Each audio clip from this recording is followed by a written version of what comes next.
following is a project of our nonprofit newsroom. Support Midcoast Morning and local community-centered journalism today by signing up to be a monthly sustaining donor at chly.ca/donate. It doesn't take much money to support local news. Hello and welcome to Midcoast Morning. I'm Joe Pugh. On the same weekend an icon of firefighting history was making its final flight, crews were working to get a blaze under control just south of Nanaimo. We're going to hear both of those stories on today's show. Most of our region is at high wildfire risk, according to the BC Wildfire Service's dashboard, with a section between Cedar and Ladysmith listed at extreme fire danger risk. It was in that area that crews helped control a fire first detected on Friday. For more, I got in touch with the Coastal Fire Center in Parksville. My name is Kimberly Kelly. I'm a fire information officer with the Coastal Fire Center. Well, thank you very much again for making some time to speak with me. There was a wildfire spotted Friday south of Nanaimo. I understand it's under control now, but could you tell me a little more about it? Yeah, certainly. That fire, as you said, south of Nanaimo on the Nanaimo River Road, near the Gun Barrels swimming spot is how most people know it, was spotted on Friday. It was in close proximity to structures, and so we did an aggressive initial attack on that fire. So that included aviation resources such as water skimmers, helicopters, bucketing, and a line of retardant was also dropped to kind of slow the fire behavior while our crews got in there and started on their initial attack. The Cranberry and Extension Fire Departments supported that response along with our crews on the ground. And we were really successful in that attack in bringing that fire into a being held in under control status before it impacted any of our values, such as life safety, structures, or critical infrastructure. Do we know anything about the cause of the fire? That fire is under investigation. So wildfire investigations can be complex and they can take weeks or even months to complete, depending on the size of the fire, its duration, its location, etc. So information about the cause of the wildfire is not released until the investigation is complete. If you take a look at the wildfire dashboard for the province, you'd see that there are 428 active wildfires as of when we're talking Tuesday, 174 out-of-control wildfires, but it looks like there are just 3 wildfires all under control on Vancouver Island. What do you think it's important that people know for context about our region on the island at this time of year? I think what's really important to note is the amount of lightning that the Southeast, the Kamloops, the Caribou, and the Prince George Fire Center has experienced this year. Thousands and thousands of lightning strikes, which, was an aggressive start to the lightning season for them. We have seen in the Coastal Fire Center just over 600 lightning strikes. That being said, our lightning season is normally in August, but in other parts of the province, they've been seeing lightning for months now, and lightning-caused starts. So that's a difference that we're seeing that's specific to this season. In the Mid-Island and the South Island, we do have some of the drier conditions than other parts of the Coastal Fire Center, but the availability of our receptive fuels and our rate of spread is not as significant of a risk as some other areas of the province, such as the interior. The other part of that is that we have a lot more people on the land-based here in the Central Island. And so that creates 2 scenarios. Potential increase for a risk of a human-caused wildfire in the front country, and people on the ground who can report and detect wildfires. And that's a huge support to our operations. About 40% of our wildfires are detected and reported by the public. So if we do have people recreating on the land base responsibly, and they're able to detect a wildfire early, that really increases the probability of our initial attack success. The other piece of that is with more people on the land base, that being residents or tourists, the likelihood of an impact to our value should a fire start in the front country is higher than in other parts of the province, for example, up north, where not as many people live. So it's a bit of a mixed bag of factors, that are to our advantage and at times really challenge us in terms of those fire starts. So if I'm trying to summarize all of that, maybe a big thing is that less lightning strikes here than in other parts of the province leads to potentially less starts. And that's a big reason why we're not necessarily always seeing as many fires on the island from year to year. Is that a fair takeaway? Yeah, definitely. So again, I can say that August is usually Coastal Fire Center's lightning season. And so we're getting into that now. But what we also have seen this year is a significant reduction in the number of human-caused starts. And those are our preventable starts. So the public is doing its job in complying with our fire prohibitions and recreating responsibly. What is my role if I see smoke somewhere? Like, what am I supposed to do? How do I know when this is something I should be contacting someone about, and who do I contact? We accept and appreciate any report. If you see smoke or open flame, you can either call us at 1-800-663-5555 or star 555 from your cell phone. Or even better, you can report a fire via the free BC Wildfire Service app.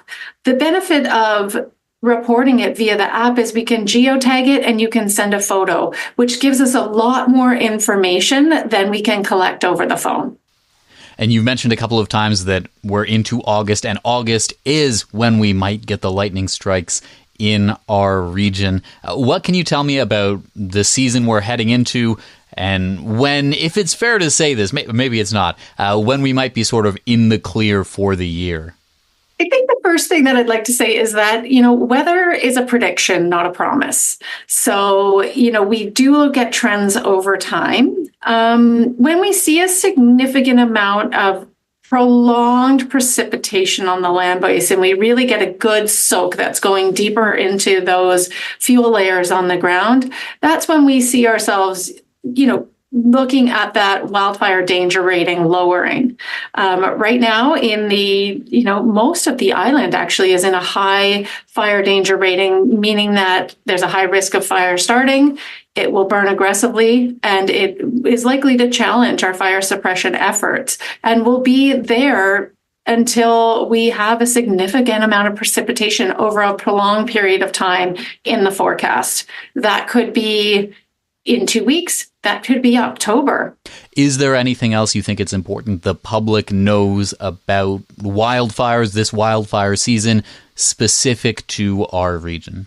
I think what's important for the public to note is that we all have a role to play in wildfire prevention and preparedness. So if you are a homeowner or a tenant, understanding how to fire smart your home, being prepared. So being prepared for any emergency, whether that's wildfire or any other. Are you prepared to leave your home or your property if you need to respond to any emergency? And where to get accurate sources of information. So for example, the BC Wildfire Service app, Prepared BC, really looking to those credible sources of information, maybe your local government emergency management program, to really gather that accurate information, as opposed to perhaps maybe a local Facebook group. Kimberly Kelly is a fire information officer with the Coastal Fire Centre. Midcoast Morning is made possible by the Community Radio Fund of Canada's Radio Meters program and listeners like you. Support Midcoast Morning and CHLY's nonprofit newsroom today by becoming a sustaining donor at chly.ca/donate. Local news can't survive without your support. Another way to help us out is to share this show with your friends and tell them why they should support us. Finally, if you're listening to the podcast edition of Midcoast Morning, go and give us a positive review on Apple Podcasts or whatever podcast feed you use. It helps people find us. The Hawaii Mars water bomber is set to enjoy retirement in the public eye here on Vancouver Island. The plane made its final flight Sunday, passing over Nanaimo after taking off from Sprott Lake near Port Alberni. But it wasn't always a slam dunk that the Mars would end up at the BC Aviation Museum in North Saanich. Richard Mosdell is a longtime admirer of the water bomber. He helped spearhead the effort to keep it on the island. We spoke about the legacy of the Hawaii Mars and when people will be able to get an up-close look at the giant of BC aviation history. My name is Richard Mosdell. I'm a board member with the BC Aviation Museum, which is on the Victoria International Airport property. And I'm the project lead for the Save the Mars program at the museum. And there have been a lot of headlines this week about the final flight of the Hawaii Mars water bomber. Can you help put that plane into context for me? Absolutely. The Hawaii Mars water bomber has a very strong emotional connection to people in BC and especially on Vancouver Island, where for about 55 years the program was operating, where these are very large aircraft that could put out all kinds of fires in remote areas, hard to reach areas, and just big fires. Many, many people saw the Mars in action. They have stories. It saved their house. It saved their farm. It saved the city. There are literally tens of thousands of people who've worked in the program over its 55 years, so they have a good connection to it. And obviously hundreds of thousands of people remember it.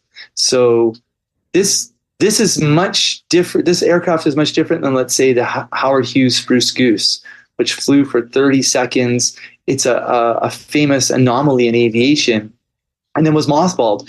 And I just saw the Spruce Goose just a couple weeks ago as I went through the tour and saw how they set everything up. This aircraft is more like, the Queen Mary or something, where people really deep connection to it. And when you heard the Mars coming, you felt safe. You really did. And so it's a big deal to save it and keep it not just in Canada, but on the island. Do I have it right that this series of planes, they were built during the Second World War? This plane, maybe in its early days, was ferrying people across the Pacific Ocean in the Korean War, and it was being used to help fight wildfires all the way up until 2015? That's right. The first 10 years it was in service with the U.S. Navy as a troop transport going across the Pacific. It has a really long range. So it could go from San Francisco to Hawaii, Hawaii to Korea. And in the United States, people have a very strong connection to it because it brought injured soldiers back. It brought soldiers back with their family. Some soldiers only survived because the plane could get them back to a bigger hospital.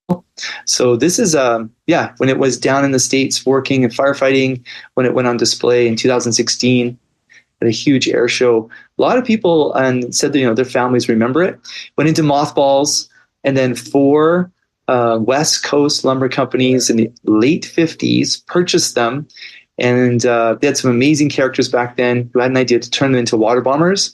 And they were turned into water bombers at the Victoria Airport, exactly where it's sitting right now after the final flight. So it's full circle.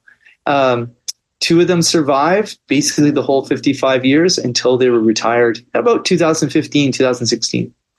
Now, I'm imagining maybe like driving a car from 20 or 30 years ago, and, it starts to get to the point where you have to spend a lot of money just to keep it on the road. I'm curious, when this thing was being used in 2015, what was it like to fly a plane from 60, 70, et cetera, odd years ago? According to the pilots, who are absolutely amazing, this plane flies very easily. It was designed sort of in the late 30s, early 40s, at a time when things were designed to last forever and look good doing it. It's a beautiful work of art. So this aircraft flies itself. The pilots, even yesterday after they landed, after the final flight, we had a wonderful talk and interview with them. They said, it's a dream to fly. Everything was really well designed. It was built before the time of built-in obsolescence, where things are designed to break down. Well, at the same time, everyone recognizes that this is an 80-year-old aircraft. And It takes a lot more maintenance to fly. It uses an older type of aviation fuel. So it's the perfect time to retire it because it is still flyable. So we can get it certified by Heritage Canada as a national treasure if we do it now. If someone was to keep operating this aircraft and something was started going wrong with the frame or they couldn't get engines working, we won't have that opportunity. So that this is the perfect time to really retire it and show it a lot of respect. Have the Mars water bombers been replaced by something similar, or has the way we use planes in forest fire response changed? I think that's a really good question. We're building a BC wildfire exhibit, and as we do, we're learning about the wildfire fighting industry from the air. And a water bomber, and a lot of times, it puts out the heat, puts out the fire, and then the ground crew go in and do the grunt work. Having been on the ground as a grunt crew person and seeing bombers in action, it seems that, and now there's different jurisdictions in the world have different approaches to fighting fires. And now it seems to be smaller aircraft, more nimble aircraft. They're also more cheaper to operate. Some of the smaller skimmers that pick up water that you see, they're 1/5 the cost of operating a Mars. Now they can't do the same job as the Mars, but they're just more nimble. There are airliners out there that they're converting. For example, the donor, Coulson Aviation, they have a massive fleet of converted 737s, cargo planes like C-130s, and even have helicopters with night vision that can fight fires all night with buckets that are operating, for example, down in California.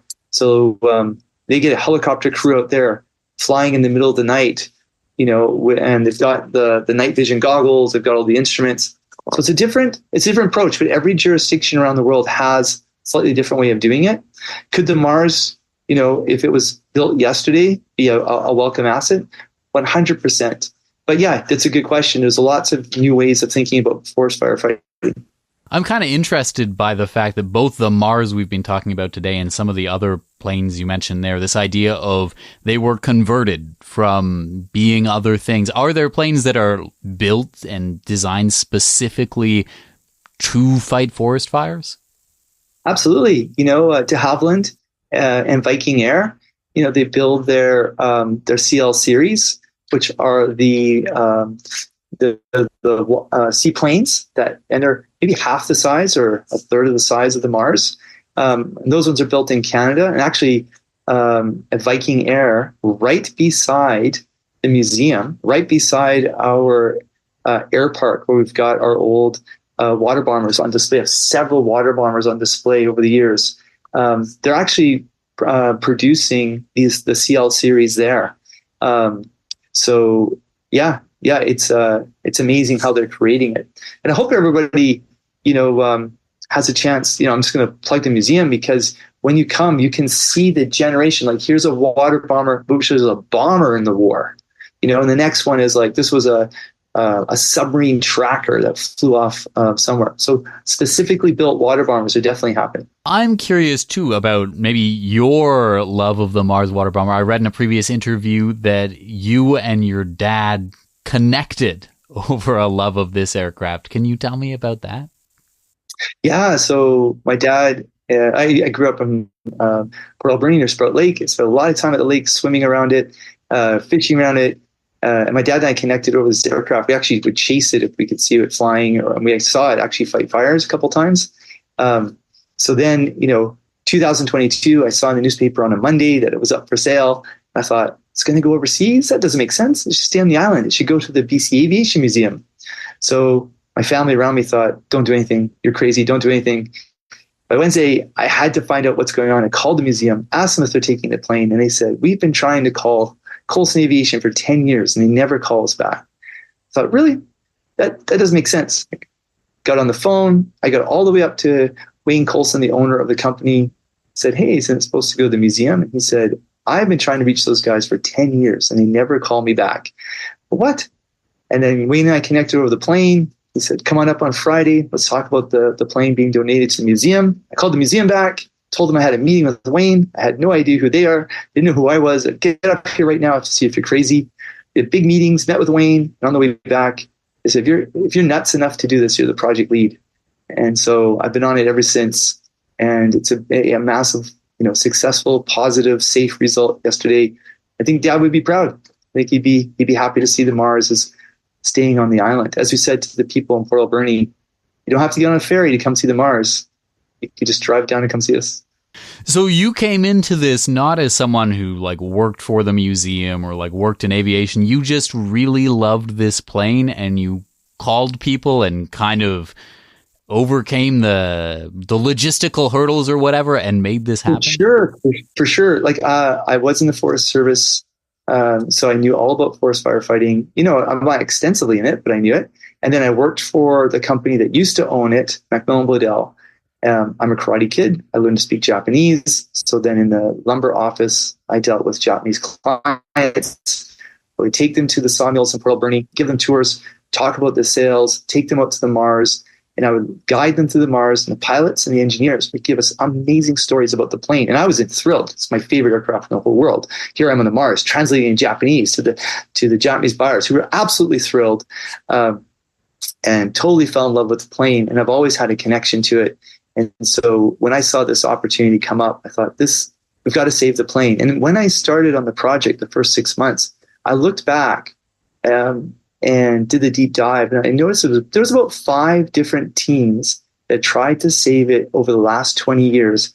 All wonderful people, great ideas, but every team was missing like 1 key or 2 key pieces to the puzzle. So we didn't announce saving the Mars until all the puzzle pieces were in place. And so I guess in 2.5 years, I have a really strong connection to aviation now because I'm on the board and learning all the time. And I'm just glad that we're able, and I'm really grateful. I really want to express this. I'm really grateful to all the volunteers and everybody at Coulson Aviation Museum and everyone who stepped up, the volunteer search and rescue, Canadian Air Force snowbirds and the helicopter pilots and the crew, just everybody who's made this happen. All our families who think we're absolutely crazy for doing something like this. So I'm really grateful to everybody that we can save this aircraft for everybody. So, oh, that's so nice. I mean, I think there's something in that story that goes beyond the Hawaii Mars or even aviation and forest fire.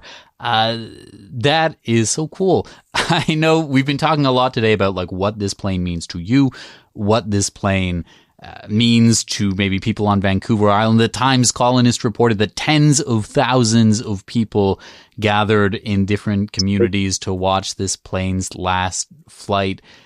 Why do you think that's something that resonated with so many people, years after this thing has been out of service? They remember it, like people over 40 really remember it. I was in the helicopter doing the operations, oversight, and we were getting messages from there, like people on the beach and they're crying, absolutely crying because they just remember whether their family worked in the program, it saved their house. Their stories are endless. And just the sound, again, everybody over 40 has been on the island, they just know. I mean, even maybe yourself, people or yourself, the Mars is, it's incredible. And we're introducing it to new people. And it's the right, to have the iconic snowbirds celebrate what's going on. They've tried to do that formation flight for decades and they've never been able to just time it right. So just to make that happen, people love the snowbird team. The snowbirds are a wonderful example of Canadian excellence, amazing teamwork. Just brings us so much pride to be able to have a team like the Snowbirds and to have them both come together. So, it really touched a nerve for everybody. And you're right. I was in a helicopter. There was 10,000 people on the airport side of Pat Bay. There was another 10,000 people at Mill Bay.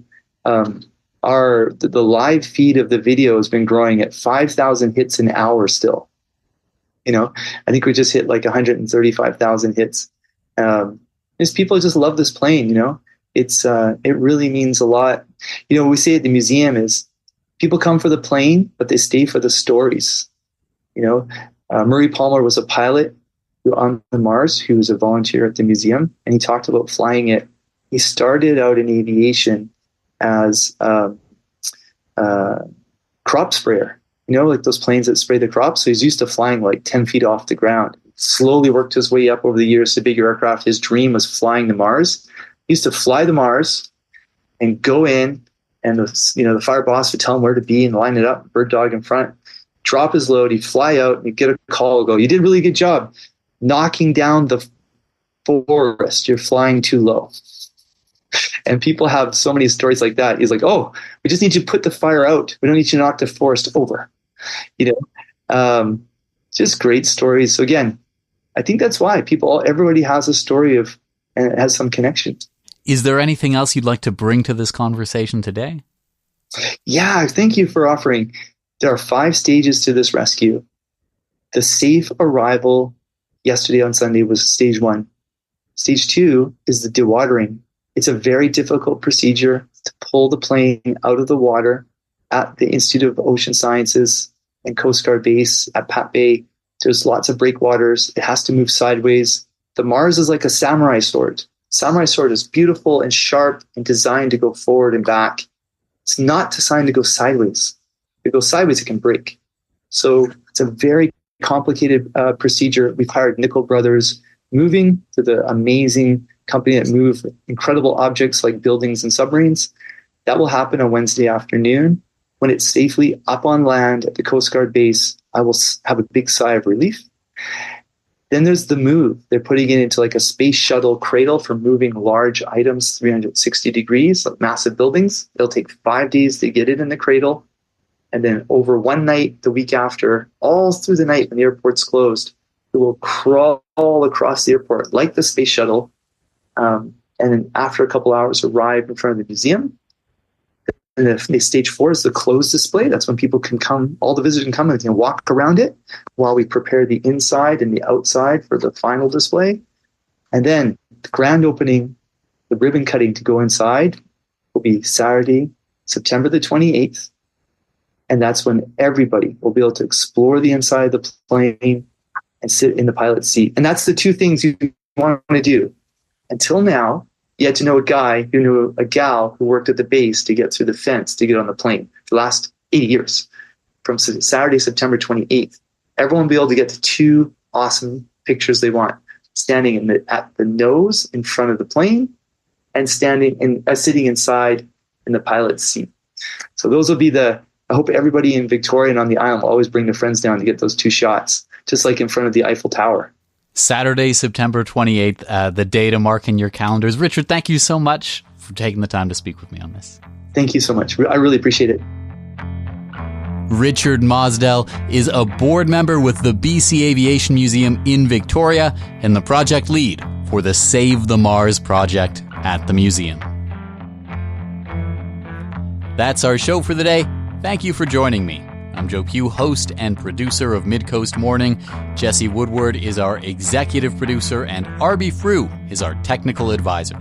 You can sign up for CHLY's newsletter at chly.ca/subscribe for updates from our nonprofit newsroom and more. Our theme song is First One by local Nanaimo band Waste Management.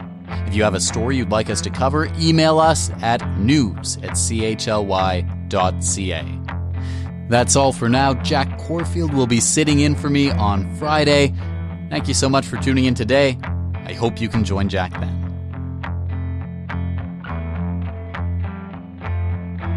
Midcoast Morning would not be possible without the funding of the Community Radio Fund of Canada's Radio Meters program and listeners like you.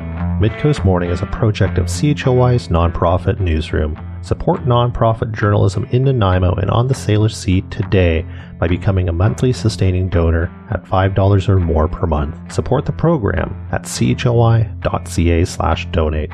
If you're already a supporter, record a voice memo telling others where you're listening from and why they too should support our work. After you're done, you can email it to us. Also, share the podcast with your friends. While Meta is blocking Canadian users from sharing news content on their Facebook feeds, you can still share our podcast directly with your friends via Facebook or Instagram Messenger. Finally, this program acknowledges and gives thanks to the Nanaimo First Nation as we broadcast and podcast from their traditional territory. Thanks for listening.